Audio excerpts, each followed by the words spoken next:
సంఘకాంతి ప్రసాద్ గారికి, ప్రసంగయ్య గారికి, సరోజనమ్మ గారికి, దొడ్డుబాటు చుట్టూ సంఘానికి, వచ్చిన గ్రామ బిడ్డలందరికీ ఉదయపూర్వక వందనాలమ్మ.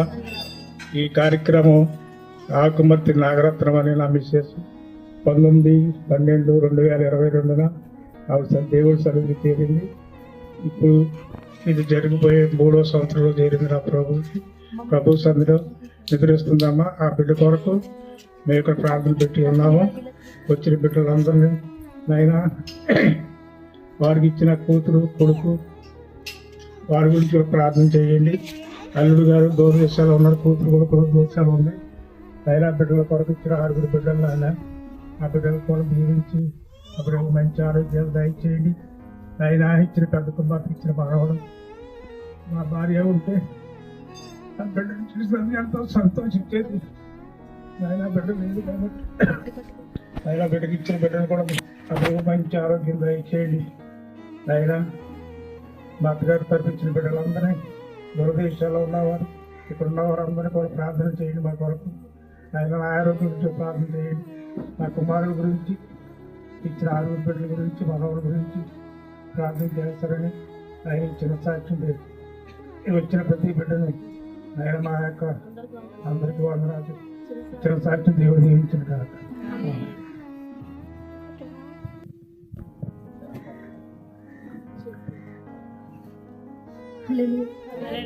పాస్టర్ గారికి, అత్తకి, మామయ్య గారికి, కూడి వచ్చిన మీ అందరికీ నా హృదయపూర్వక వందనాలండి. మరి ఈరోజు అమ్మమ్మ గారి యొక్క జ్ఞాపకార్థ కూడిక మేము ఇలా జరుపుకుంటాకు మాకు ఇచ్చినటువంటి సహాయాన్ని బట్టి, ఆయన చేసినటువంటి కృపను బట్టి మేము ఏమి ఇచ్చినారో మనం తీర్చుకోలేము. మరి అలాగే తాతయ్య కూడా బలహీనంగా ఉన్నారు. తాతయ్య గురించి మీ అందరి ప్రార్థనలో జ్ఞాపకం చేసుకోండి. మావయ్య గురించి, అలాగే అత్త గురించి, అమ్మ డాడీ గురించి కూడా మీ అందరి ప్రార్థనలో జ్ఞాపకం చేసుకోండి. మరి ఇక్కడ లేకపోయినా మేము ఇలా ఘనంగా జరుపుకుంటూ మాకు సహాయం చేశాడు. అలాగే మాకు గురించి, మా బావగారి గురించి, మాకు ఇచ్చినటువంటి మా యొక్క అబ్బాయి గురించి కూడా మీ అందరి ప్రార్థనలో జ్ఞాపకం చేసుకోండి. అలాగే మేము చదువుతున్న చదువుల్లో మాకు దేవుడు తోడుగా ఉండేలాగా అలాగే బ్లెస్ గురించి మీ అందరి ప్రార్థనలో జ్ఞాపకం చేసుకోండి. అలాగే మళ్ళీ వచ్చే సంవత్సరం మేము మా కుటుంబంతో కలిపి మళ్ళీ మాకు కృతజ్ఞత కూడిక మేము పెట్టుకోవాలని అనుకుంటున్నాము. అలాగే ఈ యొక్క చిన్న సాక్ష్యం దేవుడు దీవించి ఆశీర్వదించును గాక.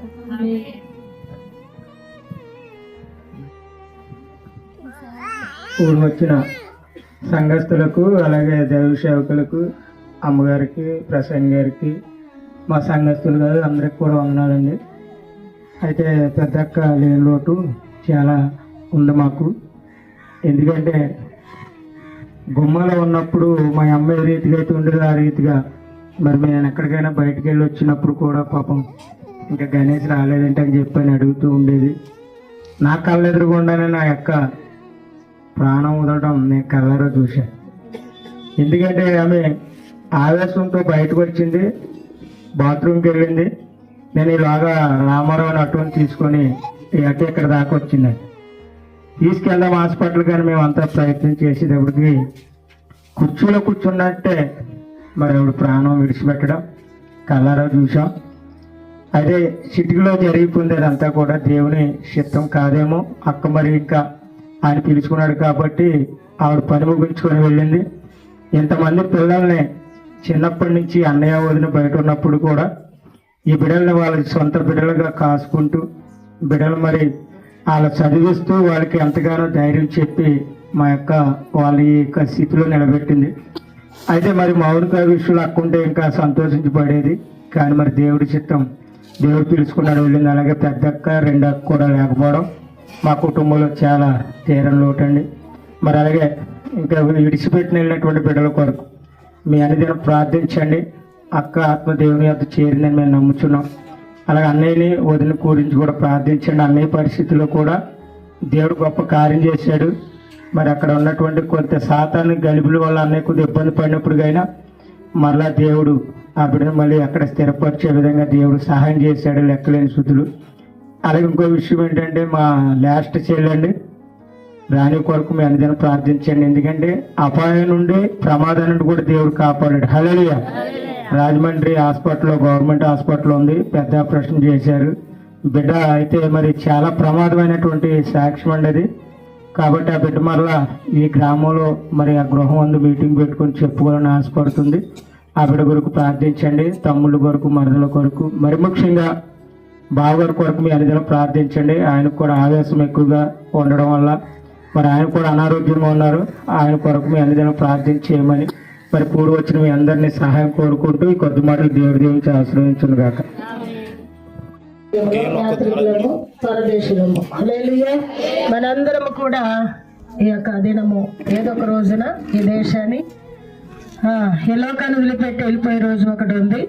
పిల్లరా, మేము నెలకొకసారి అక్క బ్రతుకున్నప్పుడు హైదరాబాద్ వెళ్ళే వాళ్ళం. మేము ప్రశాంతి వాళ్ళ ఆధ్వర్యంలో వెళ్ళే వాళ్ళం.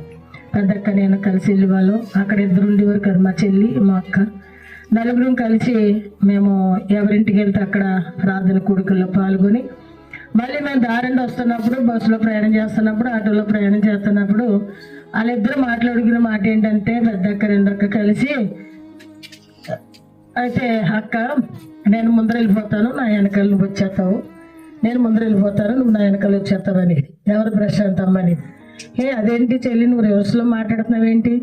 ముందుగా నేను పుట్టాను, ముందుగా నేనే వస్తాను, నేనే వెళ్తాను అమ్మ నా దగ్గరికి, తర్వాత నా వెనకాల నువ్వు రావాల్సింది లైన్గా అనుకుంటే కనుక నా వెనకాల నువ్వు రావాలి, ఆ తర్వాత లైన్గా ఉంటుంది తప్ప ముందు నువ్వు వెళ్తానంటావేంటి, నేను వెళ్తానని. వీళ్ళిద్దరికి ఇంక ఇదే మాట. ఇంక వీళ్ళిద్దరు కలిసి చనిపోతారు. ఈ కరోనా రోగాలు వస్తాయి. 2020లో కరోనాలు వచ్చినాయి కదా, 2020లో నుంచి మొదలుకొని వీళ్ళిద్దరూ చనిపోయినంత వరకు అదే మాట. హల్లెలూయా. అయితే నేను ముందరంటే నేను ముందర అనుకునేవారు. ఇంకెళ్ళకి ఇద్దరికి, మా చెల్లి నేను అనుకునేవాళ్ళు. వీళ్ళిద్దరికి పని పాట లేదు. ఇంకా అదే మాట, అదే శబ్దం. ఇంకెళ్ళకి రెండో మాట వస్తలేదు. సరే, దేవుని పిలుపు ఎవరికి వస్తాలో వెళ్ళవలసిందే, నువ్వు ముందర నేను ముందర అనుకోవడానికి ఏమీ లేదులే అని మళ్ళీ నేను అడ్డుపడి వాళ్ళకి ఏదో మాట అనేటప్పటికి అప్పుడు కట్ అయ్యేది ఆ ఆలోచనలో. పిల్లలు ఏదైనప్పటికైనా దేవుని యొక్క సన్నిధిలో వాళ్ళు యాత్ర ముగించుకుని వాళ్ళు వెళ్ళారు దేవుని పిలుపు అందుకుని. కానీ భూమి మీద ఉన్న వాళ్ళకి మాత్రము నిందలు తప్పవు, బాధ తప్పదు, హింస తప్పదు, కష్టాలు తప్పవు, ఇరుకులు తప్పవు, ఇబ్బందులు తప్పవు, ఉన్న పిల్లలతో భారం కలిగి బాధ్యతలు తప్పవు. హల్లెలూయా. అయితే నిజమే, మరి ఇప్పుడు బ్లెస్సీ ఉన్నంత వయసులో చిన్నిని వాళ్ళమ్మ అంత వయసులో వదిలిపెట్టేసి వెళ్ళిపోయింది.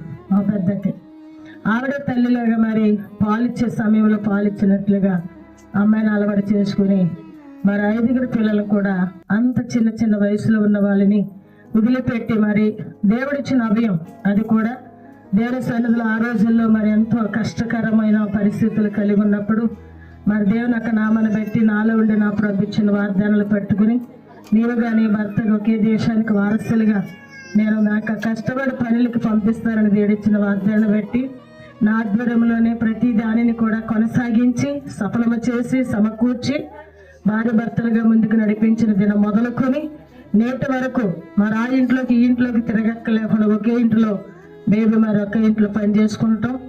అక్కడ 2 ఆపరేషన్లు అయినాయి అమ్మాయికి. 2 ఆపరేషన్లో కూడా దేవుడు జయమిచ్చి శుభంనిచ్చి ఇక్కడ అక్క చనిపోయిన రోజునే అక్కడ బ్లెస్సీ పుట్టడం, ఆపరేషన్ చేసి మరి అక్కడ విదేశాలలో బిడ్డను తీయటం.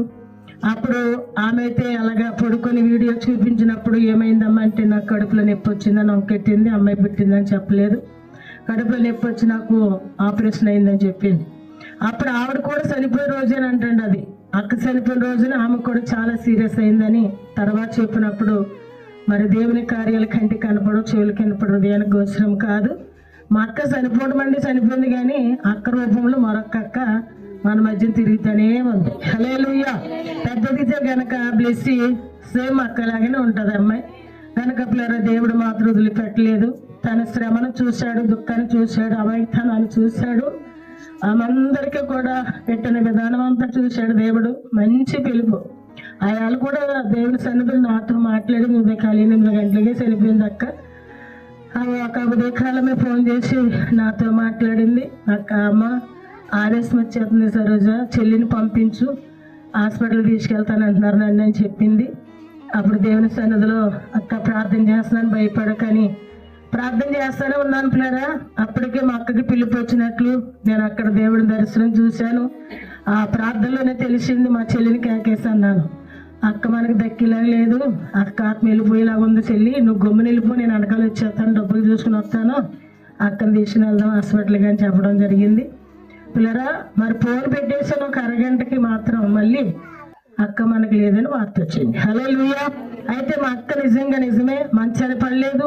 ఒంటి కిడ్నీతో కొన్ని సంవత్సరాలుగా మరి ఆమె యొక్క యథార్థత విశ్వాసం కలిగి ఆయన సన్నిధిలో సాగుతున్న విధానాన్ని బట్టి దేవుని సన్నిధిలో ఆమె ఒంటి కిడ్నీతో చాలా కాలం నుంచి బ్రతికిన సహోదరిని దేవుడు మధ్యాకాశానికి పిలుచుకున్నాడు. ఆత్మలు అక్కడ జమ ఉన్నాయి.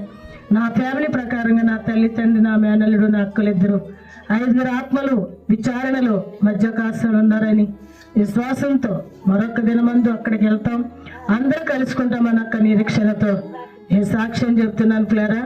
మరి శత్రువుల సాతాను యొక్క ఆఖరి నెల 12 నెలలు మరి బావగారి విషయంలో మరి కుటుంబపక్షముగా మరి ఆయన కూడా పిల్లలకి తండ్రిగా మరి సైనికుడిగా కుటుంబానికి దూతగా ఉన్నారు. ఆ పిల్లలు కూడా ఆయన మాటకు లోబడి మరి చెప్పిన మాట ప్రకారంగా వాళ్ళు కూడా నడుచుకునేలాగిన మౌనిక కోసం, తన భర్త బిడ్డ కోసం, మిగుతున్న బిడ్డలందరి కొరకు మన అనుదిన ప్రార్థనలు జ్ఞాపకం చేసుకుందాం. ఏ కార్యక్రమం అయినప్పటికైనా మరి ఇక్కడ గణేష్ ఉండి మరి దేవుని సన్నిధిలో ఈ కార్యక్రమాలు చేపట్టి ఒంటరిగా పోరాటంతో పరిగెడుతున్న తమ్ముడు కొరకు ప్రార్థిద్దాం. మరి తులసి వారి బిడ్డలు, అలాగనే గణేష్ సోమేశు తన బిడ్డలు, అలానే తమ్ముడు మరి కుమారుడు నాని కోసం కూడా మనందరూ ప్రార్థన చేద్దాం. మరి స్థానిక దైవజనులు మరి మనోహరం గారు అమ్మగారి కోసం అనుదినం ప్రార్థన చేస్తున్నాం. మరి వాళ్ళు రాలేదు. ఏదైనప్పటికీ వీరు అందరిని కాపాడేవాడు దేవుడే కనుక ఈ సాక్షిని దేవుడు దీవించను గాక. మీ అందరికీ హృదయపూర్వక వందనాలు. ఈ సమయం ఇచ్చిన వారికి మళ్ళీ తిరిగి సమయాన్ని అప్పగిస్తున్నాను. ఆశకు మాత్రమే సువాసన ఇస్తాయి, తర్వాత ఉండదు. అది అన్ని అశాశ్వతమైనటువంటివి కనుక దేవుడిచ్చేటువంటి పేరు శాశ్వతమైనటువంటి, అది జీవ గ్రంథంలో రాయబడి ఉంటది, అది రాతి మీద చెక్కబడి ఉంటది. ఆ పేరు ఇంకా ఎవ్వరు చెరపలేడు. హల్లెలూయా. అంత గొప్ప పేరును మరి ఈ లోకాన్ని విడిచిపెట్టి వెళ్ళినటువంటి మరి బోయేజు గారి యొక్క కుటుంబాన్ని బట్టి నేను తెలియజేస్తున్నాను. బోయేజు గారికి, రూతమ్మ గారికి, మరి ఈ కుటుంబం నుండి వెళ్ళినటువంటి సమయాలకి మరి ఆ విధంగానే నాగరత్నం గారికి దేవుడు ఆ చక్కని పేరు అక్కడ రాసి ఉంచాడని విశ్వాసముతో నేను మాట చెప్తున్నాను. మన జీవితాల్లో కూడా అలాంటి పేరు సంపాదించుకుని జీవిద్దాం. దేవుడి మాటలు మన వినుకులు దీవించి ఆశీర్వదించిన గాక. ప్రార్థనతో కూడికను మనం ముగించుకున్నాం. అమ్మగారు వచ్చి ప్రార్థన చేసి ఆశీర్వాదం ఇస్తారు. ముగించేసుకున్నాం. కృపా సత్య సంపూర్ణమైన దేవాలయ కొందనాలు స్తోత్రాలు స్తుతులు చెల్లిస్తున్నాను తండ్రి. ప్రభా నా సహోదరి రత్నమ్మ గారిని ప్రభ నా తండ్రి నాయన నర్లారా తిరిగి రమ్మని ప్రభ నీ వాక్యం చదివిస్తున్న రీతిగా ప్రభా మీరు పిలిచిన నాయన సందర్భములు సాక్ష్యములు తలపోసుకొని